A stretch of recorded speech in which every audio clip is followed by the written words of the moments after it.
Hello everybody and welcome to our 16th annual Australian Budget Review. Once again we're doing this mainly by video this year because the COVID pandemic is still wreaking havoc around the world. However, we are at least back in our normal time in May. Last year's budget had been pushed from May through to the latter part of the year because of all the issues going on with COVID. So we're at least starting to get a little bit more COVID normal, and it's starting with this year's budget back in its normal time slot. We've got a lot to get through today, so hopefully I'm going to give you a very good interpretation of what's gone on in the budget and how it may impact you personally and particularly the Australian property market. So sit back, relax and enjoy as we present this for you. As usual, we have to start with our disclaimer. The information on this presentation is from the public knowledge. It is my opinion. Please don't act on it exclusively without your own personal advice. Let's get straight into it. And I always like to start with what the key agenda of the budget is. And this year there was a couple of key points. And the first one is reminding us that it's not yet over, this COVID pandemic. And although that sounds obvious, a lot of people that are living overseas wouldn't realise how good things are in Australia. I'm normally in Singapore, but I've been a refugee down in Perth for the last 18 months where life is pretty much normal. There have been a couple of minor lockdowns in the major cities in Australia, but they usually only last for a matter of days, not weeks, not months, days. A COVID outbreak here is if one person gets a case, and they include a community transmission as if a security guard in a quarantine facility contracts COVID. So that means Australians are living in this very, very lovely world that the rest of the world isn't experiencing, and they do take it for granted. So this budget, the Treasurer has been very, very clear to remind people that COVID is still a significant influencer. It's still going on mass around the world, but not in Australia, but we're still in the middle of it. It's also causing enormous financial expense for the Australian economy and government. And we're trying to make sure that everyone understands that it is worth it. That's the spin that the government wants to say. They've gone beyond their normality, into debt levels that they weren't going to be accustomed to, but have had to go there against traditional policy, not out of choice, out of necessity, according to them. And of course, they're unashamedly saying we need to drive jobs. They're very, very proud in the fact that they've been able to not only retain the jobs throughout COVID, but build upon jobs. Australia's unemployment rate is now lower than when the government got into power in pre-COVID times, which is an incredible feat and unmatched around the world. And they're very, very determined to protect the people. This is one of the reasons why Australia's borders remain shut. This is one of the reasons why Australia's been so compassionate with its spending commitments into COVID, and why they continue to be steadfast in protecting the borders and stimulating the economy financially and through health measures.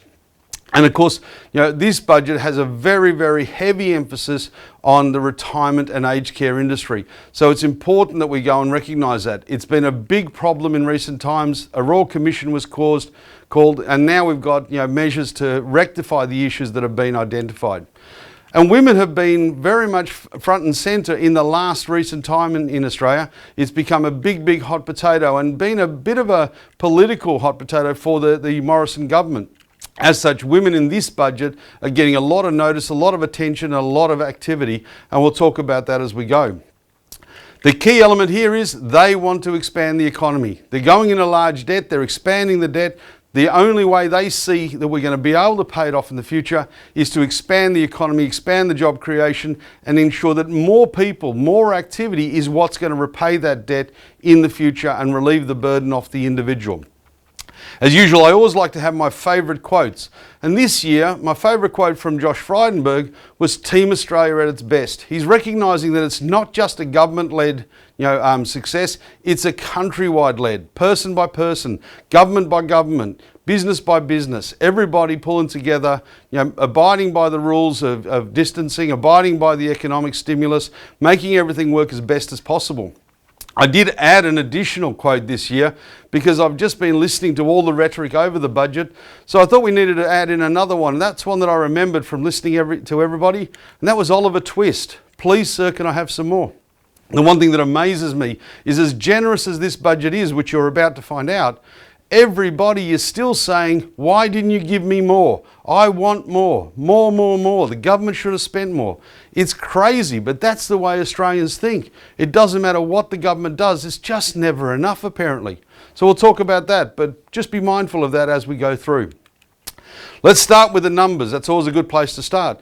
And you can see in the 1920 budget, it was forecast to come back in a surplus, but then of course, COVID hit. Now that was not just the only element in that year. We had bushfires, floods, we had all sorts of issues going on, and that took it from a surplus budget of an estimated $7 billion into a deficit of $85 billion because the government had to react with stimulus, with support programs to fix COVID, which came into full force around about that February-March 2020 period.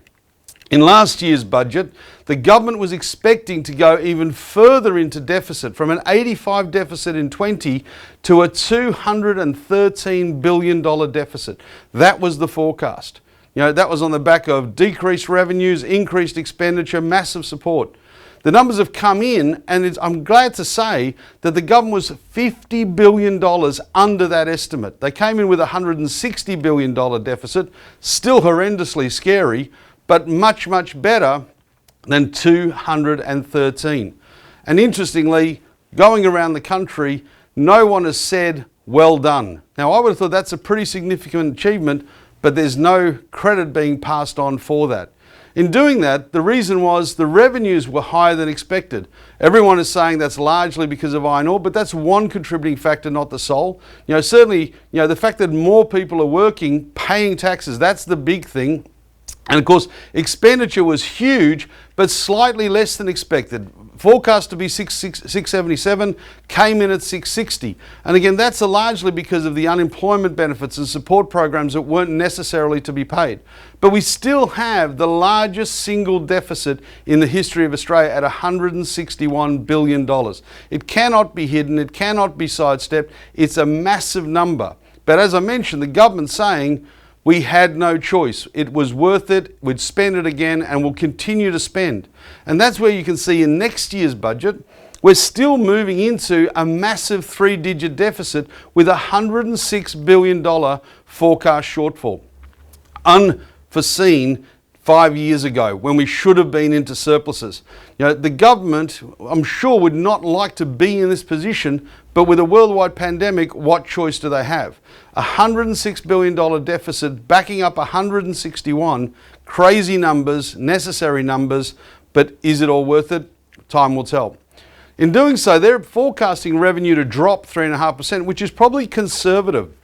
Iron ore estimates, which were good contributors this year, are still forecast to be lower than their current sales price.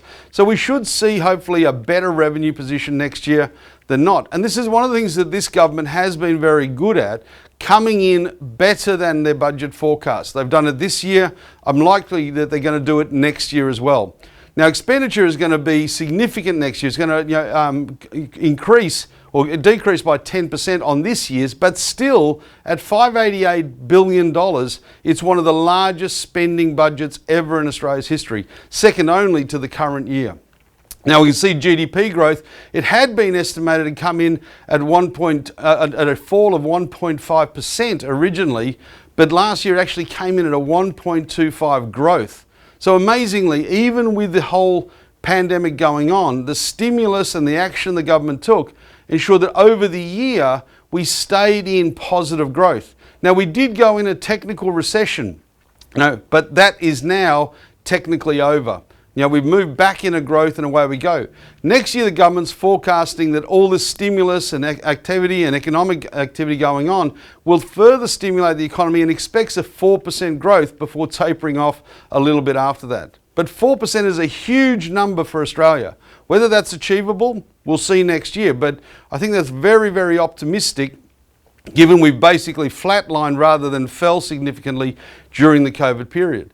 Now, the big ticket item was unemployment. In the 20 budget, they were forecasting at 6.9. It came in last year expected at 7.25, but we actually ended up at only 5.5%, less than when the government came into power. And that in itself is probably their biggest single amazing achievement over this pandemic period. They're forecasting it to fall even further from 5.5 down to 5. And they're wanting to get it under 5%. That's their mission, and they're determined to do that, and you'll see the spending and the training initiatives are probably likely to help them get to that. Now we can see then with CPI, it kicked up this year to 3.5. Next year they're expecting it to fall back. But that's going to be interesting based on dollar movements, economy.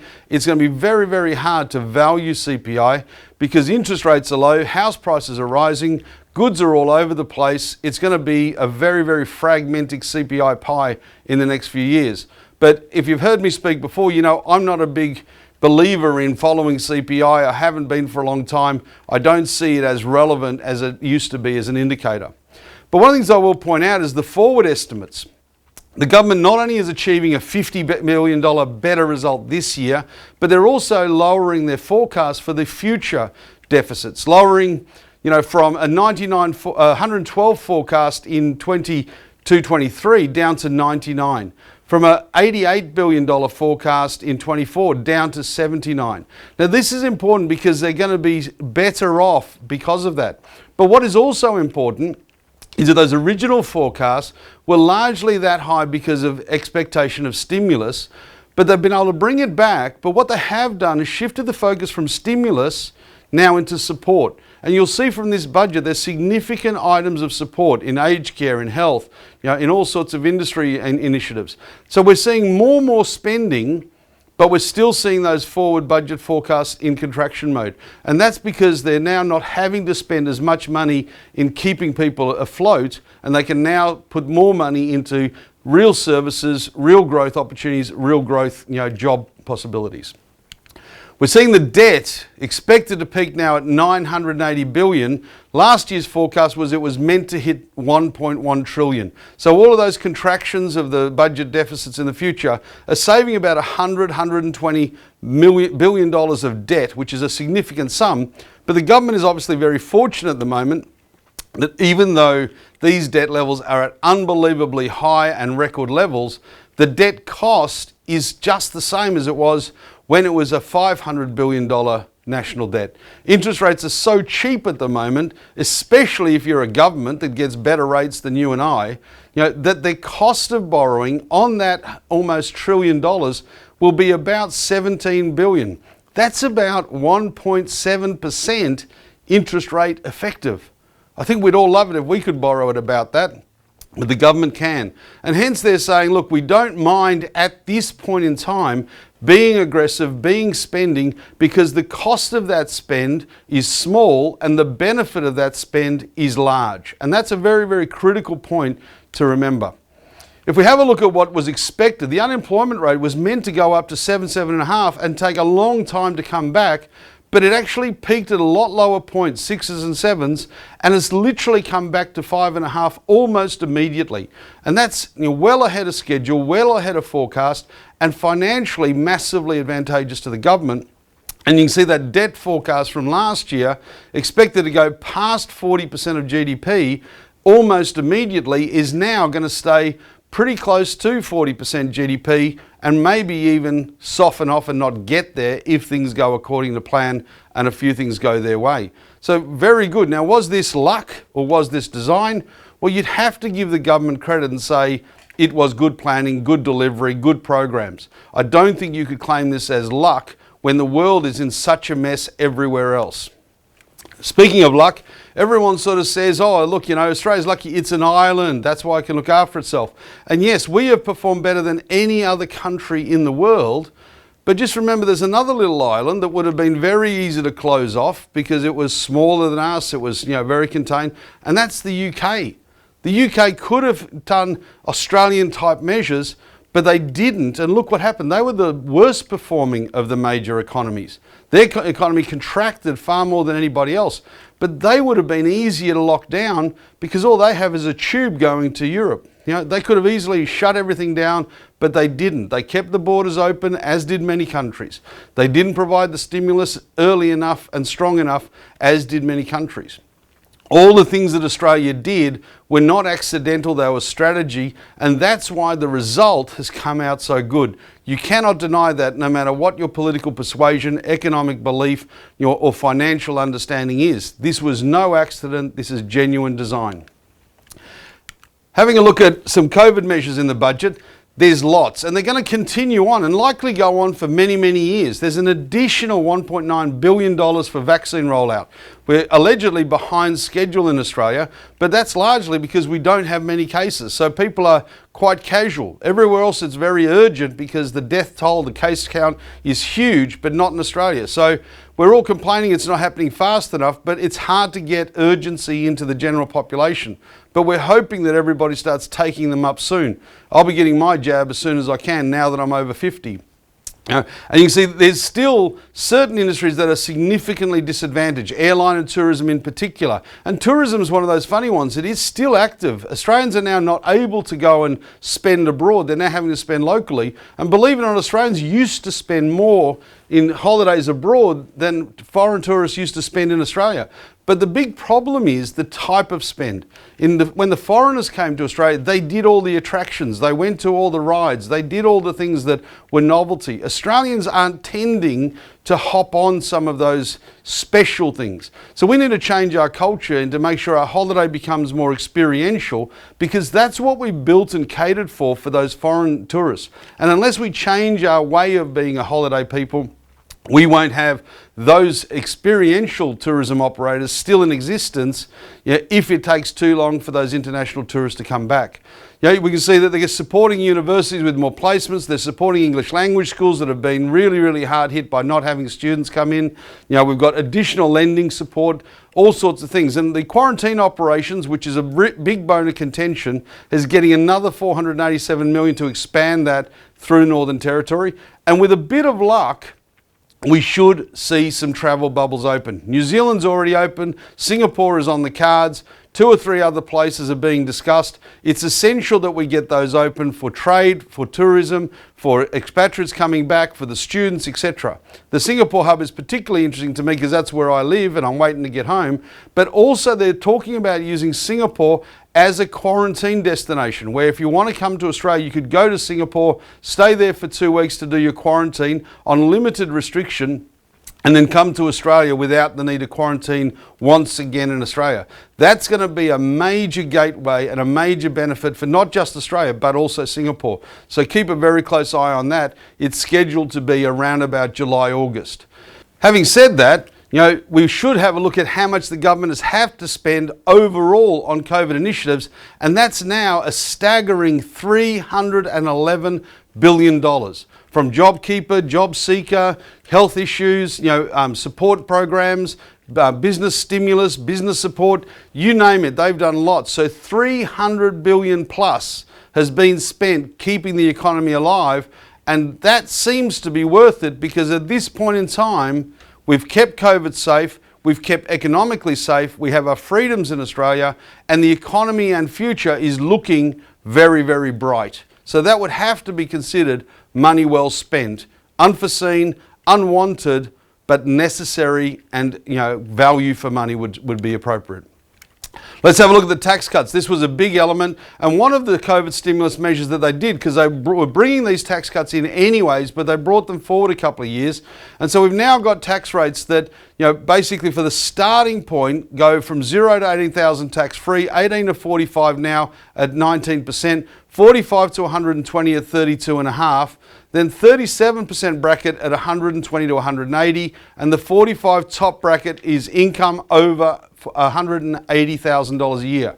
Now, non-residents is pretty much the same, except they do not get the lower tax rates of 0 and 19. So if you're a non-resident earning income in Australia primarily from rental, then you would be paying 32.5% from the very first dollar.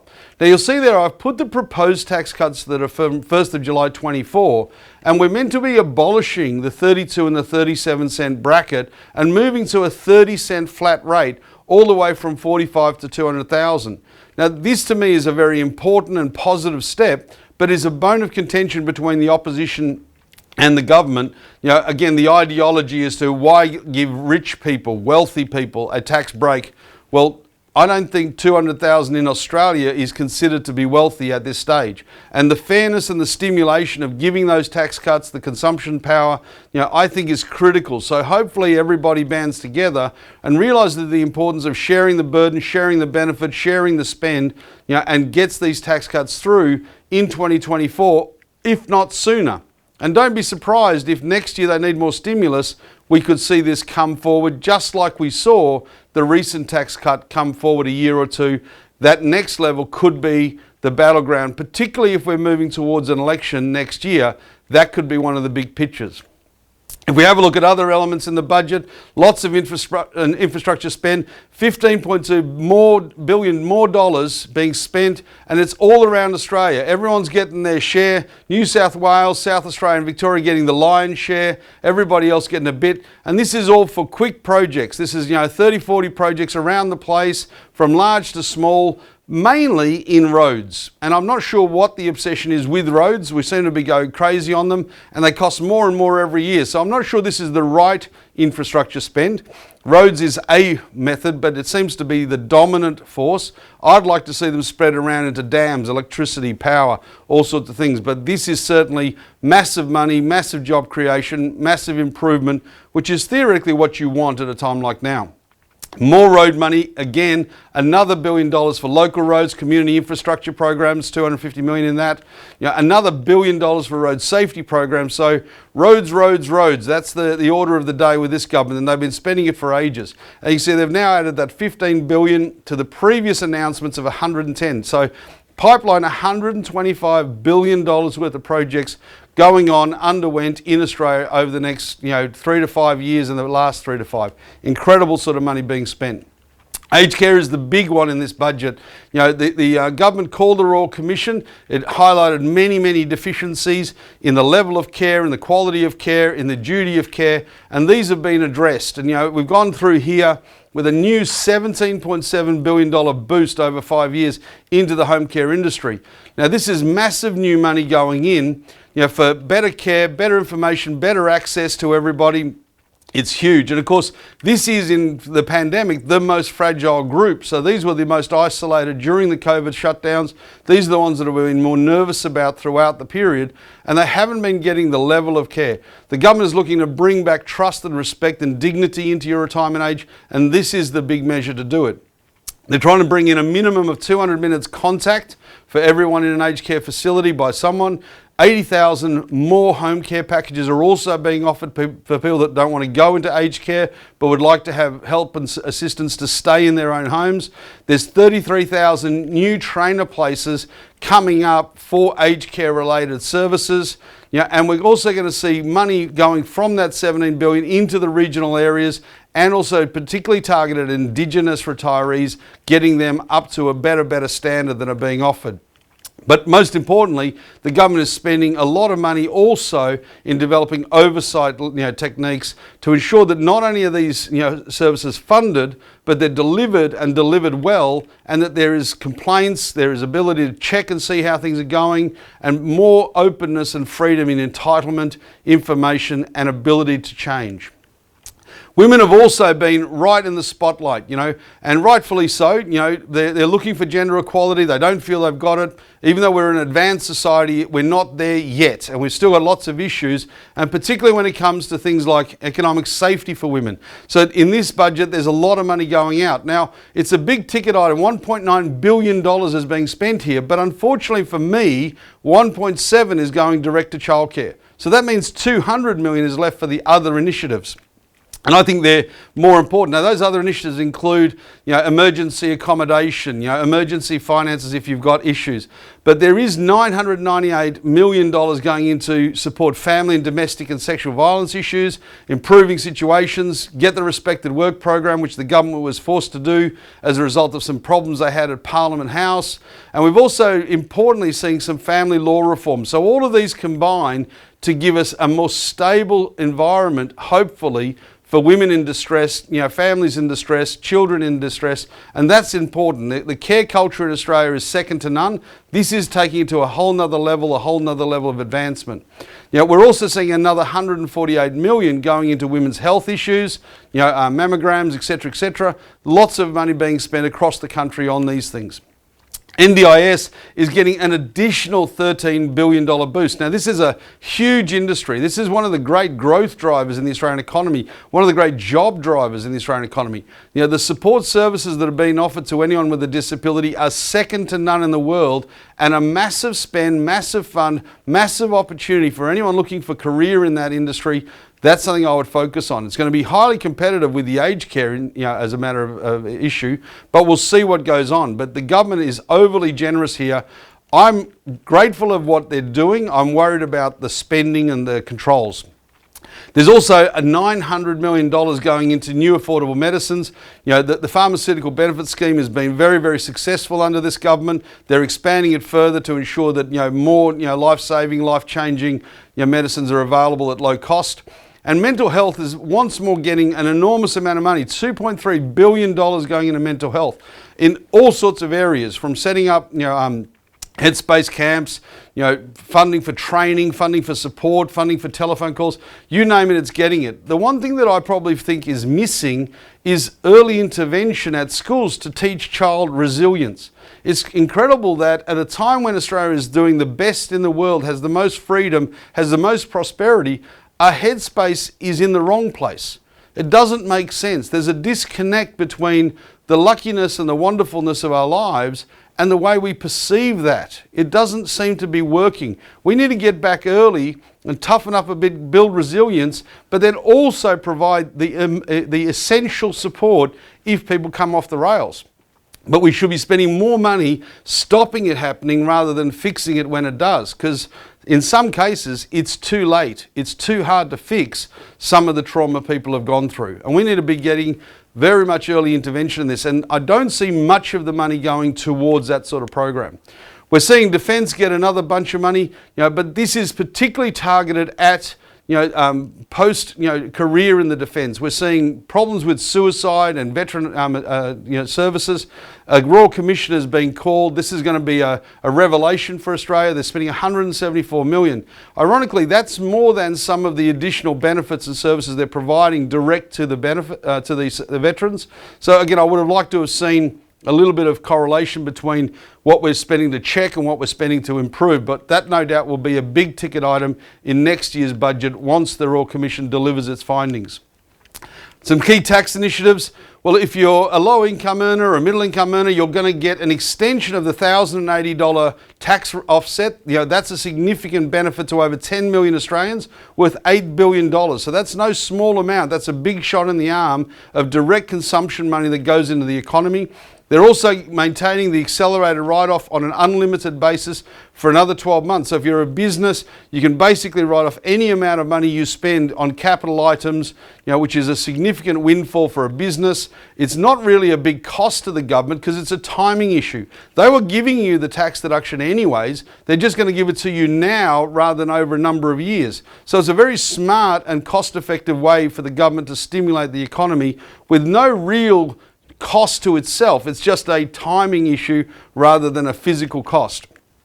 Superannuation has had quite a few changes, including if you are selling your family home, you can now make an additional contribution in the super when you do that. If you're 60 years or older, that used to be 65. So they brought the age back to from 65 to 60. They've also removed the work test for the ages of 67 to 74. So if you want to put more money into your super as non-concessionary, you can. They've also got rid of the current threshold where employers don't need to pay superannuation for their workers. At the moment, if you pay someone less than $450 a month, there's no obligation to pay super. That has been abolished. No matter how much someone earns, they will still require the 9.5%, moving up towards 10% superannuation from the employer. And for expatriates, residency rules have been relaxed on self-managed super fund. You used to have to change your central management within 2 years, which for many expatriates was very difficult, caused them to have to close down their self-managed funds. That's now being extended to 5 years to make it easier to run that self-managed fund for a lot longer if you are an expatriate. The business loss carryback has also been extended for another 12 months. So if you make losses last year, you can bring them off to offset taxes. You can use future losses, etc. So that's a good system. And one of the things that is particularly interesting is they're now going to bring in a simplified tax residency rule. Basically, if you're in Australia for more than 183 days, you will be a tax resident. And that's going to affect a lot of people that are back like myself as a result of COVID. If you're here more than there and you're even at the current rules, even if I am living in Australia too long, if I've got a home overseas, I'm still a non-resident as long as I intend to go back to that home. That's going to change to physically, are you in Australia 183 days, yes or no? Full stop. Now what that's going to happen is it's going to start on after Royal Assent, the year after. So it's likely to come into effect 1st of July 2022-23. So we'll see what happens, when that passes through Parliament. We've also got the ATO being shifted away from debt recovery for small businesses. We're going to have that move towards the Administrative Appeals Tribunal to be a bit more of a fairer umpire in that regard, and that should just take the pressure off many businesses facing it. The government's bringing in a digital tax offset credit, so that they're aiming for that digital games industry. They want to get that here. It's a growth industry. Who would have thought that you could be a millionaire being a digital games player and designer? That's the way to go in the future. Don't stop your kids playing those games in their room late at night. And they're also bringing in a very, very good strategy, I feel, where they're recognising that we're losing a lot of good quality talent overseas because patents, etc., are quite highly taxed. They brought in a 17% tax rate for revenue from patents in the medical and biotechnology industries. Now, this is an important first step. Now, it's a bit unfair that it doesn't cover more industries, but at least it's a starting point. So if the government can see this as a trial, see it's successful, see the stimulation effect of research, design and business creation here, this could be a very, very watermark moment in the Australian taxation affairs in the future for us being a smart country, a profitable country through that smartness, but retaining the talent onshore, retaining the revenue onshore for the benefit of the country. In terms of other job creation, well, there's $500 million going into the Job Trainer Fund to create 450,000 new job training places. This is a continuation on previous programs, as is the apprentice wage subsidy. This is a further 170,000 apprenticeships that will be subsidised in their first year with 50% of their wages covered by the government. This is a huge incentive to take on long-term trainees, to get them going, and Australia needs it. Now, the only argument here is it quick enough? But at least if we get them online, we start now, it's better than not doing it at all. And believe you me, Australia needs trainees, they need workers, they need apprenticeships, they need skilled, they need everything here at the moment. But this is a really good program. We'll see how it goes. There's a further $481 million in new support programs to keep moving people off unemployment into occupation. The government is on a mission to get unemployment under 4.75%, and they're doing whatever it takes to achieve that. There's a further $1.3 billion going into a manufacturing priority roadmap to improve the technology of manufacturing and create Australia as a manufacturing point. Australia sounds crazy that we've been able to lose all of our manufacturing. Now they're desperate to get it back, but technology is going to let that happen. As we go into better technology, particularly if we keep it onshore, then we're going to have more and more jobs to provide that, to build the equipment, to operate the equipment. So we want that. It's just going to be a different wave. It's going to be lower labour intensive, but still necessary, still critical, still driving jobs in the community. Some other issues, there's $9 billion going into support unemployed people. The Job Start, new allowances, they're all going up by $50 a fortnight. Everybody wanted more, but $50 is pretty generous. It's a hard thing. It's not there to keep you alive. It's there to keep you moving towards occupation. We don't want to have a situation where people are happy on that revenue. They're not. Get a job. Provide the stimulus, provide the training. Go do something. Improve your lot. There's $2 billion for early childhood education, which again is going to be very welcome. Lots of money going in there. There's $850 million going into agriculture, water and biosecurity in a number of programs. $1.6 billion for the environment to bring our emissions down, not by taxes, not by changes, but by helping to develop new technologies that will achieve that target. So that's an important shift in thinking. Don't just contract, Find a solution. Let's throw money on the table. Let's encourage people to find the solutions. The technology is coming through, and if they've got the incentive and the reward, it will come to the fore. $1.2 billion into the Natural Disaster Agency for flooding, fires. We're seeing all sorts of problems in Australia, largely because of the environment, so they go hand in hand, those two. The digital economy strategy gets $1.2 billion. The government, obviously, during COVID, has seen a massive shift in behaviour away from going to the shop to going online. They're getting ready for that. They're bringing in artificial intelligence. They're doing a lot of programs there to make Australia a strong digital economy. Enormous amount of money being spent, enormous of opportunity if you're a programmer, technologist, whatever. See how you go in that space. ASIO's getting $1.3 billion of additional funding. Australia has had issues with cyber crimes, cyber security, big problems there. We're looking to build up talent in that area, as is everybody on the planet. Very interesting space.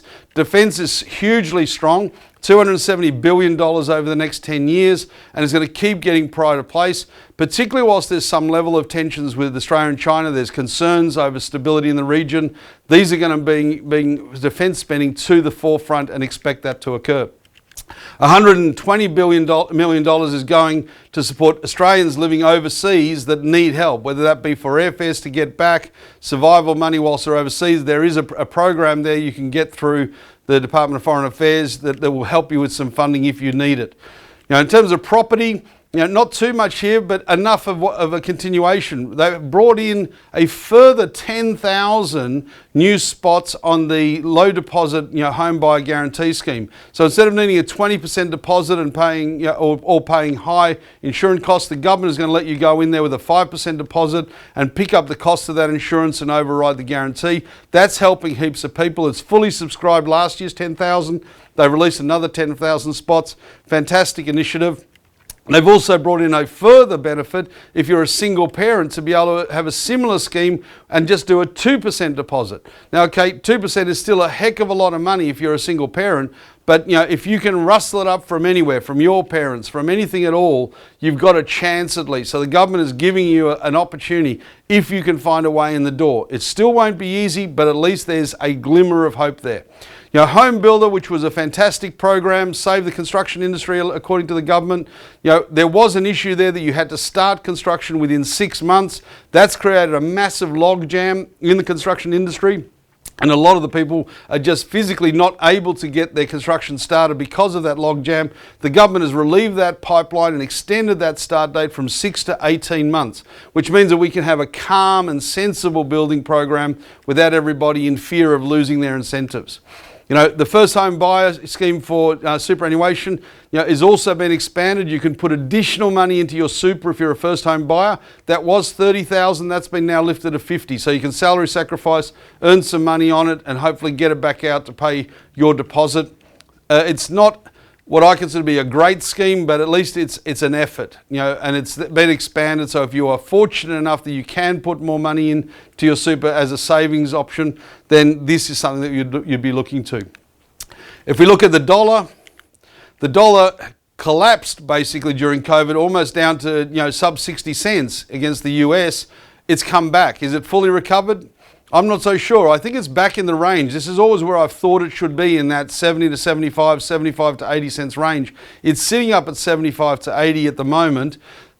Probably when you look at things, it's logical for it to be more 70 to 75 than 75, 80. But on the other hand, Australia's doing the best, economically out of everywhere in the world. So in the short term, at least, there's logic and merit for Australia to have a strong currency, and that's likely to stay in place. And there's nothing in this budget that's likely to change that in the foreseeable future. If we have a look at one of the big issues, or the big elephants in the room in this budget, and that's borders. Now, the government has expected in this budget that borders will stay closed until mid-22. Now, that's a big issue. Now, you can see population growth has traditionally been in Australia 1.5% to 2%. It fell down in 2019 to 1.4. That was the lowest in many years.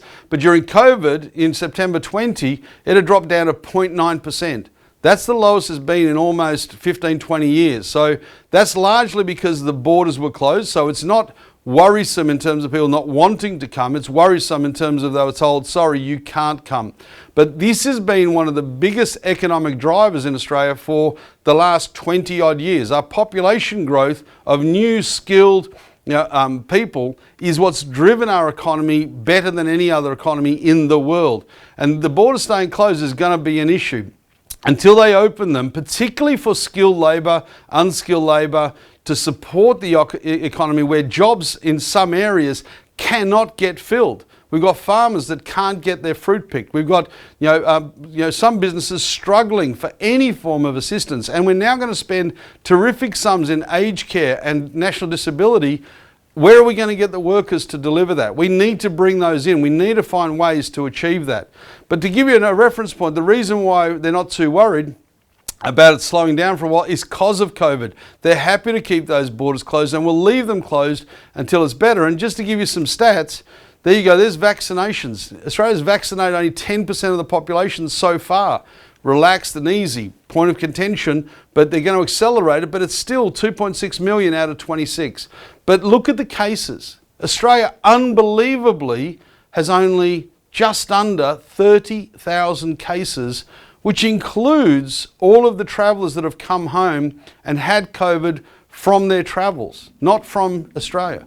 That's an incredible achievement. And more particularly, look at the deaths, 910. What an incredible record in a disaster time on a global scale.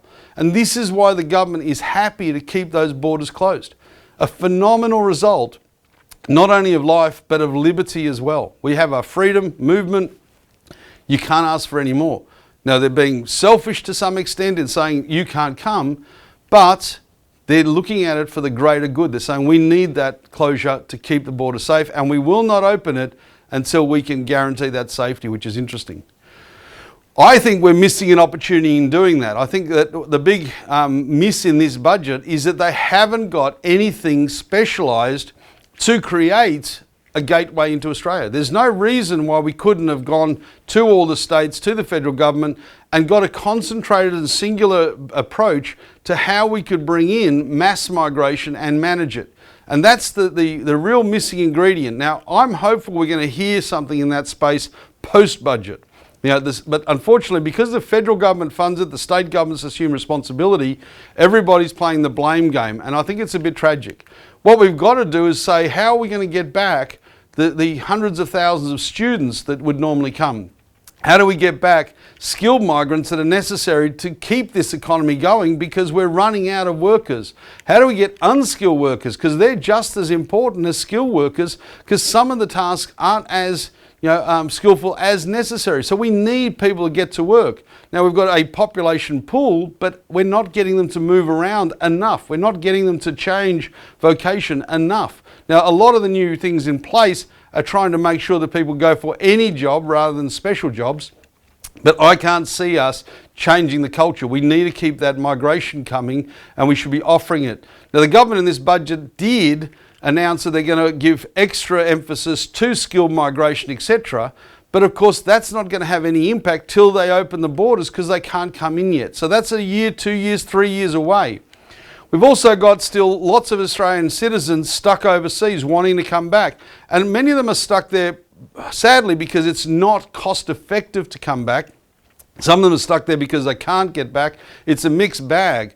But these people who want to get back, we should have a mechanism to allow that to occur. If it's a cost issue, is the economy willing to support that? Is the benefit worthwhile? Probably. How do we do that? But I also think the government's missed a massive opportunity to instigate tourism. One of the things that a lot of people forget is that in Europe, it's common for Europeans in the winter months to go for 3, 4, 5 months on full board vacations to resorts all around the world. Australia should be looking at that, saying, okay, why don't we open up to those tourists that would normally go into Europe, into other places, and say, hey, come here, it's safe, you've got movement, you've got liberty, but go through a genuine quarantining, have your vaccination, ensure that you can afford to live here, and give that an opportunity. If they want to stimulate those tourism industries that are under fire, find a way to take in mass numbers and allow them to circulate in the sanctuary of Australia until this pandemic is nearing or over. Okay, that's something that I think the government should be looking at both federal and state levels, and that would incur a massive boost to the economy overall. If we look at the property market, there's nothing specific in this budget in order to support or encourage it. Everything was pretty much done last year. The support on loans, to make sure that if you were having trouble due to COVID, that you didn't have to default on your loan. The support with your JobKeeper, job seeker, that ensured that you had revenue even if your job was at risk. All these things kept that property market safe and alive, and that was critical. In this budget, there's no need to do anything more because the market is going crazy itself. What is happening is we're having an owner-occupier boom in property. The government is encouraging and supporting owner-occupiers through the building grants, through the loan schemes. And we're seeing that owner-occupation rate increase for the first time in over 10, 15 years. So we used to have almost 70% of Australians that were owner-occupiers, and that's fallen off in the years down towards 62, 63%. The current stimulus is taking that back towards 65, and that's good for the market because the more owner occupation, the safer the market, the more prosperous the market. But it also means you need to look at getting into it sooner than later and be very, very careful with selection. Now you can see here over the 3-month quarters going back, yes, there was a dip during COVID in that June 2020 quarter. Understandably, everyone was worried. Everyone thought that the property market would collapse as a result of COVID. Everyone except myself. We predicted it wouldn't. We had reasons that it wouldn't. Those reasons came true. We've recently just done a seminar, if you're interested, about why the property market won't crash. Go and check that out if you want more detail. But interestingly, it's because of fundamentals. Everything is strong. Jobs are there. Growth is there. Stability is there. Health is there. They're the key elements that are keeping this market strong. And the irony is, if you look at the quarterly, at the federal election, when the Shorten opposition proposed to take away something like negative gearing, the property market fell more as a reaction to that than it did as a reaction to COVID. And the reason was, in COVID, everyone had to go into lockdown. Everyone had to go and focus on their house. Was it good enough? Was it nice enough? Did I need to do stuff? And then we learned to reappreciate our residents, and that's given us a new reconfiguration of thought that is now focusing us on the importance of having a home. And that's a great thing as a culture and financially for every Australian. Now you can see we've had a boom in the last quarter, 6% growth in the last quarter, but over the annual, that's about what the annual rate is. So we had the dip, we've had the recovery. I don't see this as a boom. I just see this as a sensible growth. You can see that overall Australia, 6.8% growth. That's not ridiculous. A traditional is 5 to 7%. So we're not going crazy on growth. We're just getting sensible. What you do have to be careful on is type of selection. Do not pick unlivable, too small property. That's not good for long-term growth and investment prospects. Family accommodation, good quality accommodation for good singles, good couples, good people with children. That's what you want to invest in. If you have a look at the overall, the 15-year national average isn't available, but the 10-year national, 4%. Again, we're not the fastest growing property market in the world by a long way, but we are the most stable one, and that's critical. You can see 1 year in Sydney up 6.7%, Melbourne 8.8%. Even Perth, which has not been doing very well, the last 10 years hasn't grown a dime, is now starting to get traction because of fundamentals. So everything's going well all over Australia, but not by luck, by fundamentals. As I mentioned, jobs, growth, health. That's the critical elements. If you look at why, or further proof, look at the rental market. It's strong everywhere. The vacancy rate is low. The Australian average 3.1%, one of the lowest in the world. Sydney is high at 3.7%. Melbourne 5%. Now that's very high by Australian standards because there was a significant amount of student accommodation. And those students haven't been allowed to come back, so those apartments are empty. And they're very hard to rent to anyone but a student because they're just not big enough and enjoyable enough to live. So they're the things you've got to watch. Now, having said that, we've been warning people about that for 5 years, well before the pandemic. We call them stops, small, tall, and overpriced. If you're too small, it was always going to be dangerous. And what the pandemic has shown is that it's doubly dangerous. So you've got to be very, very careful there in what you buy. But you can see the vacancy rates are tight and tightening, and therefore the rents are increasing in Australia. And the people that are renting have kept their jobs and have the opportunity to go to better jobs through NDIS, through the aged care system, through the upskills. So this is the key with Australia. Not only do they have good jobs now, but they have good job prospects in the future. There's been a bit of discussion in the budget about the fact that, there's not much wages growth.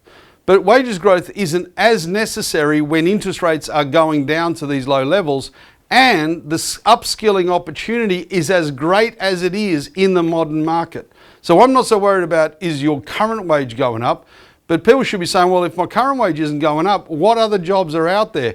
What training am I getting for free from the government to improve my lot and go into a new vocation? Finishing off, I always like to do the goods and the bads. The highlights of this budget for me, well, you can't knock a $53 billion better than expected result. 213 down to 160. Now 160 is scary, but it's a lot less scary than 213. So you've got to say well done for that. I'm really, really impressed that they're committed to the cause. They've stayed on point. They know it's a difficult job, but they've managed to find a way to get the job done by staying online. And they are taking full advantage of those low interest rates. Now, I've always told my clients and my friends, borrow for something good. If interest rates are cheap, borrow more for something good. But the key is for something good. You don't want to borrow for the sake of borrowing. You don't borrow money to go out to dinner. You borrow money to buy a house. You pay cash for dinner because it's gone. It was just a momentary flirting thing. But anything that is substantive, that's going to make your life better and help you financially, emotionally, physically, that's worth borrowing when the rates are this cheap. And that's what the government's done in a governmental sense. We've also got a situation where that aged care needed fixing. The government's going to do it. It's a long-term project. It's going to take 5, 10, 15 years to do, but at least the wheels have begun turning. That's all you can ask. Women getting heard, necessary. I think they've always been respected in Australia. I think they've been heard for ages, but not enough. But now they're going to get heard a little bit more. I'm sure they should be happy with that, but I'm sure they'll want to be heard even more next year and the year after and the year after. I like the fact that they're tackling things like emissions through technology. They don't want to bring in carbon taxes. They don't want to make it harder. They don't want to close businesses. They want to find technological solutions, and they're throwing the carrot out there for anyone to come and get.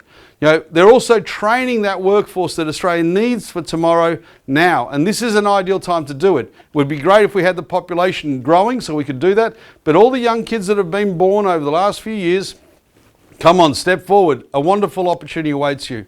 And they're also getting everyone in the right headspace with mental health. I think that's important. We can't underestimate it, but I would like them to see that early intervention. That would be the only thing. It's not all about how can we help you now you've got here. It's how do we make sure you don't get to feel like this in the first place.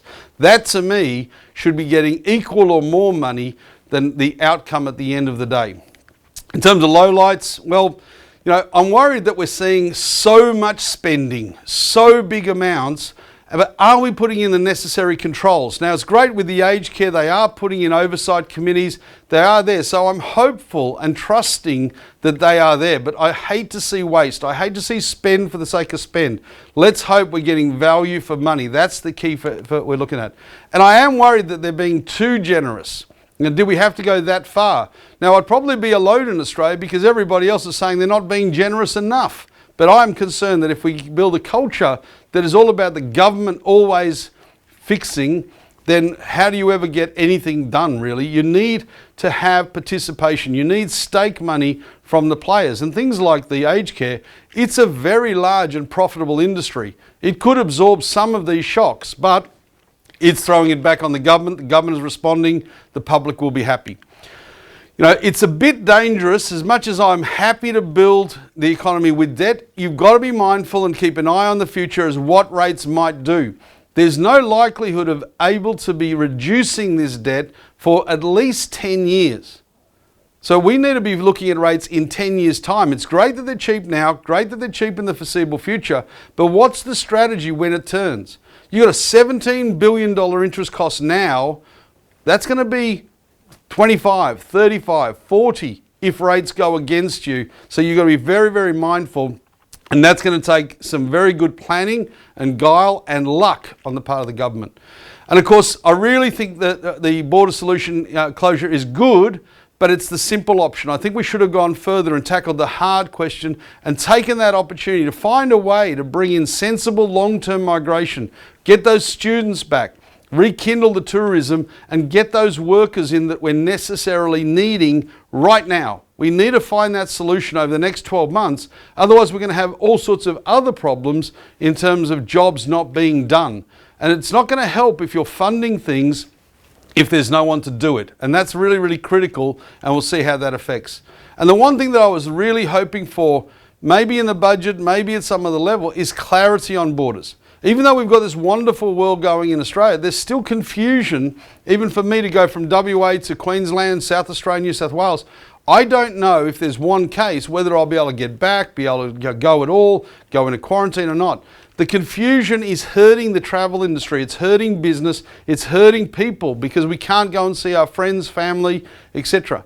The governments, federal and state, need to come up and clarify definitions as to what is a border closure issue, and what will happen, what are the processes, how long will you have, etc. That would be wonderful if we could have that. But overall, and I suppose the last thing is, the expectant generation concerns me. Everybody is just saying, get the government to fix it, make a complaint, push it hard, the government will have to spend money. And that's what's happening. I worry about that. I don't think it's a long-term solution, but if we have this embedded too much longer in our culture, we will never get it out. Now, luckily, the government has the capacity and the desire to spend, but one day it may not. And it's always a case that enough doesn't seem to ever be enough. Finishing off, the one thing that I haven't heard in everyone around Australia, the commentators, the people, no one has said thank you. So I'd like to take this opportunity to say thank you, Mr. Frydenberg, thank you, Mr. Morrison. You've done an amazing job in Australia, amazing job.